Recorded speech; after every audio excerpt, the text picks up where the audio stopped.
Hi అందరికీ, welcome to simple recipes by Suvarna. ఈరోజు చాలా స్పెషల్ కర్రీ చేసుకుందాం. అది బెండకాయ. బెండకాయ అంటే చాలామంది తినరు కదా. ఇప్పుడు నేను చేసే పద్ధతిలో చేయండి, లొట్టలు వేసుకొని తింటారు. ఇప్పుడు మనం చేసుకునేది దహి బెండి. చూద్దాం ఎలా చేయాలని. ఇక్కడ బెండకాయలు తీసుకున్నాను. ఇప్పుడు నేను చూపించే పద్ధతిలో కట్ చేసుకోవాలి.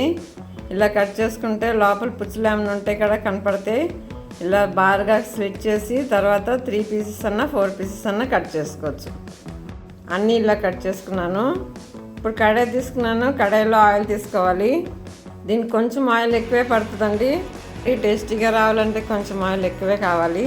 నా ఛానల్ ఫస్ట్ టైం ఎవరైతే చూస్తున్నారో సబ్స్క్రైబ్ చేసుకోండి.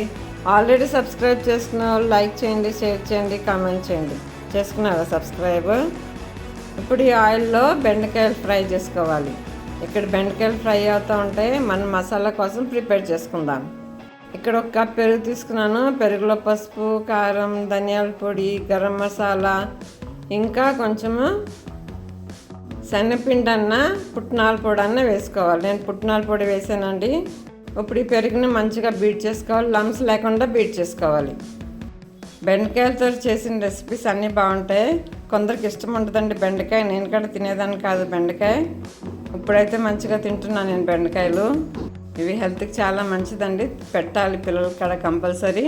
ఎందుకంటే ఇక్కడ బెండకాయలు కూడా ఫ్రై అయిపోయినాయి. దీనిలో కొంచెం సాల్ట్, పసుపు వేసుకొని ఇంకా ఫ్రై చేసుకోవాలి. బెండకాయలు మెత్తగా పడిపోవాలి. ఇప్పుడు వేరే ప్లేట్లోకి తీసుకుందాం. బెండకాయలతో చాలా వెరైటీస్ చేసుకోవచ్చు అండి. మనం ఫ్రై చేసుకుంటాం, లేకుంటే పులుసు చేసుకుంటాం. బెండకాయలతో క్రిస్పీ బెండి కూడా చేసుకోవచ్చు. ఇప్పుడు నేను చేసేది దహి బెండి అండి, చాలా టేస్టీగా ఉంటుంది. ఇక్కడ కొంచెం ఆనియన్స్ తీసుకున్నానండి. 4 ఆనియన్స్ కట్ చేశాను. దానిలోనే పచ్చిమిర్చి కూడా ఫ్రై చేసుకోవాలి. ఈ ఆనియన్ కొంచెం ట్రాన్స్లేషన్ అయ్యే వరకు ఫ్రై అవ్వాలి. దీనిలోనే అల్లం వెల్లుల్లి పేస్ట్ వేసుకుంటున్నాను. అల్లం వెల్లుల్లి పేస్ట్ కూడా పచ్చి వాసన పోయే వరకు ఫ్రై చేసుకోవాలి. కొంచెం వాటర్ వేసుకుని ఆనియన్స్ ఉడికే వరకు ఉడికించుకోవాలి. ఇప్పుడు వాటర్ ఎందుకు వేసానంటే పెరుగు విరిగిపోకుండా ఉండటానికని వాటర్ వేసాను. ఇప్పుడు మనం చిలికిన పెరుగు దీంట్లో వేసుకోవాలి. పెరుగు వేసుకున్నాక వాటర్ వేసుకోవాలి. మీకు ఎంత కన్సిస్టెన్సీ కావాలో దాన్ని బట్టి కొంచెం ఎక్కువే వాటర్ వేసుకోవాలి.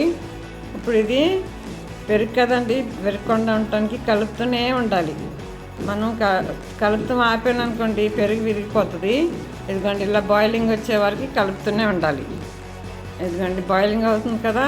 ఇప్పుడు బాయిల్ అయ్యేటప్పుడు బెండకాయలు మనం ఫ్రై చేసుకున్నాం కదా, ఆ బెండకాయలు వేసుకోవాలి.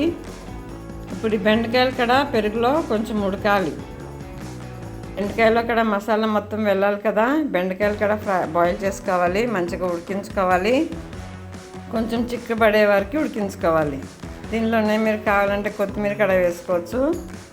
పెట్టి ఉడికించుకోవాలి. ఇదిగోండి రెడీ అయిపోయిందండి కర్రీ. చాలా టేస్టీగా ప్రిపేర్ అయిపోతుంది దహి బెండి. నచ్చిందా మీకు? నచ్చితే లైక్ చేయండి, షేర్ చేయండి, ఇంకా కామెంట్ చేయండి. ఇలాంటి టేస్టీ రెసిపీస్ చేసుకుందాం. నా ఛానల్ సబ్స్క్రైబ్ చేసుకోండి. చూడండి ఎంత బాగుందో కర్రీ. ఇది రైస్లోకి, చపాతీలోకి కూడా బాగుంటుందండి, పుల్కాలోకి చాలా టేస్టీగా ఉంటుంది. ఒకసారి ఇలా ట్రై చేయండి.